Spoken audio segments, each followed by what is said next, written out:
El pasaje de hoy es Génesis, capítulo 27, versículos 30 al 40. Leámoslo juntos. Y aconteció, luego que Isaac acabó de bendecir a Jacob, y apenas había salido Jacob de delante de Isaac su padre, que Esaú su hermano volvió de cazar. E hizo él también guisados, y se los llevó a su padre, y le dijo: Levántese mi padre, y coma de la caza de su hijo, para que me bendiga. Entonces Isaac su padre le dijo: ¿Quién eres tú? Y él le dijo: Yo soy tu hijo, tu primogénito, Esaú.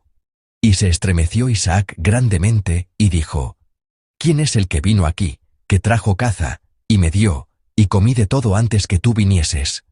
Yo le bendije, y será bendito. Cuando Esaú oyó las palabras de su padre, clamó con una muy grande y muy amarga exclamación, y le dijo: Bendíceme también a mí, padre mío. Y él dijo: Vino tu hermano con engaño, y tomó tu bendición. Y Esaú respondió: Bien llamaron su nombre Jacob, pues ya me ha suplantado 2 veces. Se apoderó de mi primogenitura, y he aquí ahora ha tomado mi bendición. Y dijo: ¿No has guardado bendición para mí? Isaac respondió, y dijo a Esaú: He aquí yo le he puesto por señor tuyo, y le he dado por siervos a todos sus hermanos, de trigo y de vino le he provisto. ¿Qué pues te haré a ti ahora, hijo mío? Y Esaú respondió a su padre: ¿No tienes más que una sola bendición, padre mío? Bendíceme también a mí, padre mío. Y alzó Esaú su voz, y lloró.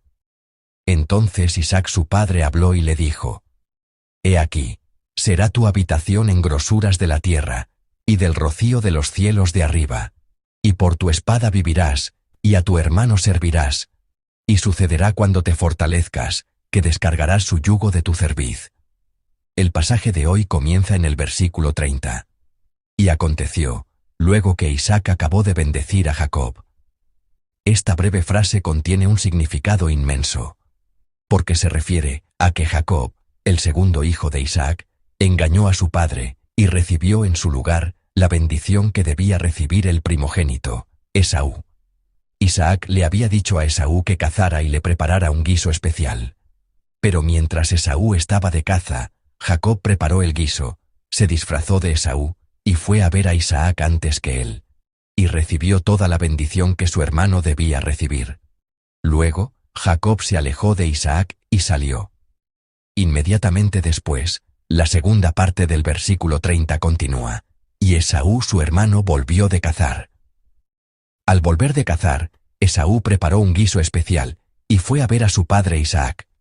Y con la expectativa de recibir la bendición de su padre, le pidió que comiera y lo bendijera, pero en ese momento, las palabras de Isaac fueron: ¿Quién eres tú? Y al darse cuenta de que era el verdadero Esaú, tembló de miedo, y le dijo a Esaú: Vino uno antes que tú, y yo le bendije, y será bendito. Entonces Esaú clamó: Padre mío, bendíceme también a mí. Y lloró a gritos. Pero Isaac le dijo que ya no podía hacer nada, porque su hermano menor ya había recibido la bendición en su lugar. Entonces Esaú, una vez más, dijo: Padre mío, bendíceme también a mí. Y alzó la voz y lloró. La imagen de Esaú en el pasaje de hoy es muy lamentable. Pero el asunto ya estaba zanjado, y como era un ámbito en el que los humanos no podían intervenir, de nada servía llorar amargamente. En Génesis capítulo 25, Esaú mostró la insensatez de vender su primogenitura por un plato de guiso, una impiedad que menospreciaba el derecho de primogenitura que Dios le había concedido. Aunque nació primogénito, no pudo disfrutar de la bendición que podía recibir como tal. Aunque llamó a su padre llorando y diciendo: Bendíceme, su padre no podía hacer casi nada. En el pasado, mientras meditaba en este pasaje, me hice una pregunta. La pregunta era: ¿cuál es la razón por la que Esaú no recibió la bendición de primogénito? Medité si fue por la voluntad de Dios, por la palabra que dijo cuando los gemelos estaban en el vientre: el mayor servirá al menor, o si fue por la impiedad de Esaú, que menospreció su primogenitura y la vendió por un plato de guiso. Pensé cuál de estas 2 razones fue la causa de que Esaú no recibiera la bendición. Pero como Dios ya había elegido a Jacob en lugar de Esaú, y como en la vida de Esaú también existió la insensatez de vender su primogenitura, me pareció muy natural que por ambas razones no la recibiera. Pero me gustaría preguntarles a ustedes, hermanos y hermanas, si Esaú hubiera anhelado profundamente la bendición de primogénito y hubiera vivido una vida muy piadosa, ¿qué habría pasado?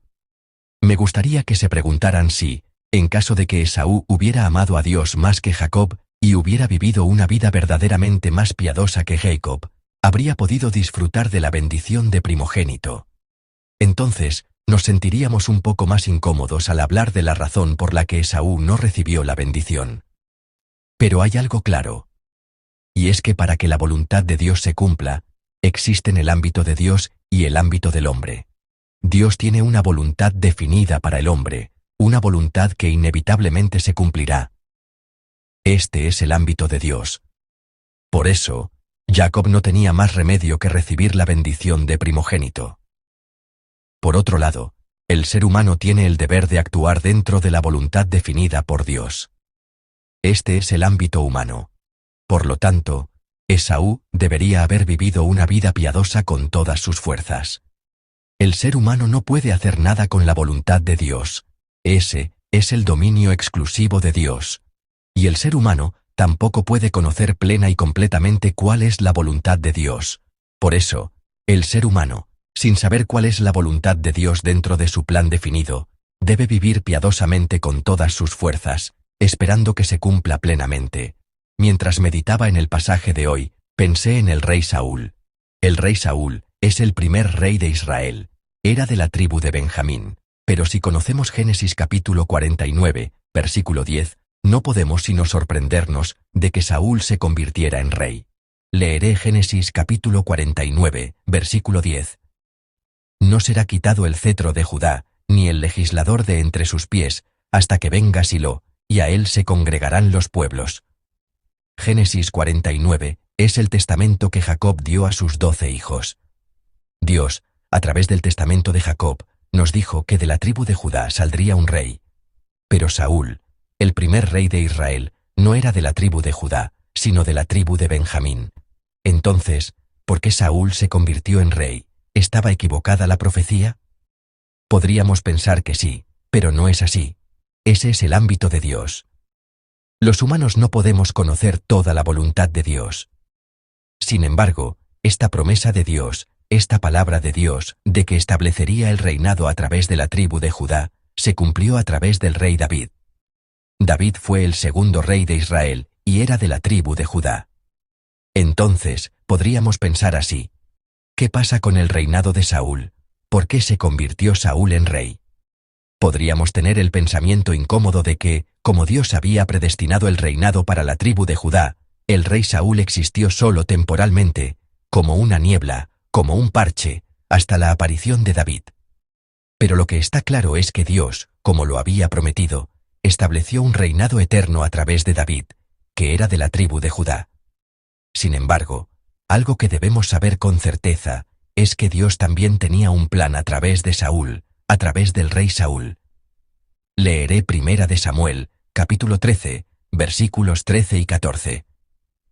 Entonces Samuel dijo a Saúl: «Locamente has hecho, no guardaste el mandamiento de Jehová tu Dios que él te había intimado, porque ahora Jehová hubiera confirmado tu reino sobre Israel para siempre. Mas ahora tu reino no será duradero. Jehová se ha buscado un varón conforme a su corazón, al cual Jehová ha designado para que sea príncipe sobre su pueblo, por cuanto tú no has guardado lo que Jehová te mandó». Estas son las palabras que Samuel le dijo al rey Saúl.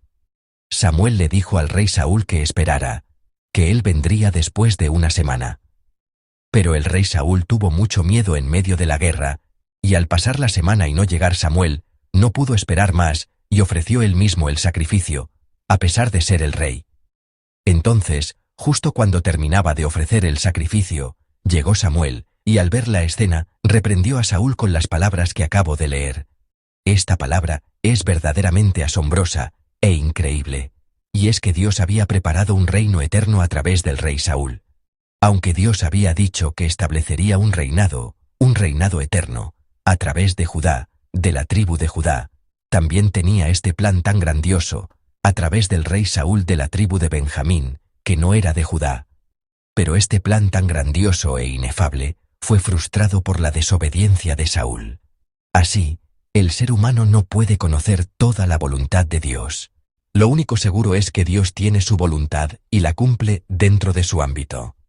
Y que el hombre debe cumplir fielmente con el deber que le corresponde como hombre. Pero Saúl no lo hizo, y no dio lo mejor de sí en su deber como rey. Por eso, no pudo disfrutar de ese plan bendito de un reinado eterno que Dios había preparado. En el pasaje de hoy, Dios dijo que Esaú serviría a Jacob. Este es el ámbito de Dios. Es algo que el hombre no puede cambiar, que inevitablemente se cumplirá. Pero Esaú debería haber hecho todo lo posible en el ámbito humano. No debería haber cometido la insensatez de ceder su primogenitura por un plato de guiso. Y casarse con mujeres que no temían a Dios. Esta impiedad tampoco es lo que Dios desea. Si Esaú hubiera hecho todo lo posible en el ámbito humano, aunque la bendición de primogénito la hubiera recibido Jacob, Dios podría haberle mostrado otra buena voluntad, como lo hizo con el rey Saúl. Me gustaría que pensáramos en esto en esta madrugada. Lo mismo se aplica a nosotros. Dios tiene un plan grandioso para nosotros. Ese es el ámbito de Dios. No podemos conocer toda esa voluntad de Dios, y es un dominio exclusivo de Dios que solo Él puede planificar y solo Él puede cumplir. Debemos orar para que esa voluntad se cumpla. Y debemos hacer nuestro trabajo. Debemos dar lo mejor de nosotros en el ámbito que nos corresponde. Debemos vivir el día de hoy con piedad y fidelidad, con la fe y la expectativa de que Dios obrará el bien en nosotros. Si lo hacemos, Dios nos dará su gracia, obrará a través de nosotros y recibirá la gloria. Amados hermanos y hermanas, esta mañana, al pensar en esta palabra, me gustaría que nos comprometamos así. Por encima de todo, que se cumpla la voluntad de Dios. No podemos saber con certeza cuál es, pero sabemos que Dios tiene una voluntad definida para el día de hoy, y oramos para que esa voluntad se cumpla plenamente. Como en la primera parte del Padre Nuestro, deseando que el nombre del Padre que está en los cielos sea santificado, orando para que venga su reino, y orando para que, así como su voluntad se ha cumplido en el cielo, también se cumpla en esta tierra. Y nosotros, en esta vida que Dios nos ha dado hoy como un regalo, vivimos de manera verdaderamente honesta y correcta. Vivimos dando lo mejor de nosotros, con la esperanza de que Dios Padre, que nos ama y tiene un plan grandioso para nosotros, nos conceda su buen plan, y lo cumpla a través de nosotros. Espero que en esta madrugada, en este tiempo, oremos para que la voluntad de Dios se cumpla plenamente, y para que podamos vivir un día que agrade a Dios, pidiendo la fuerza y la capacidad para hacerlo. Y así, espero fervientemente que el día de hoy sea un día en que la voluntad de Dios se cumpla, y que a través de nosotros, Dios obre y reciba la gloria, una gracia tan preciosa.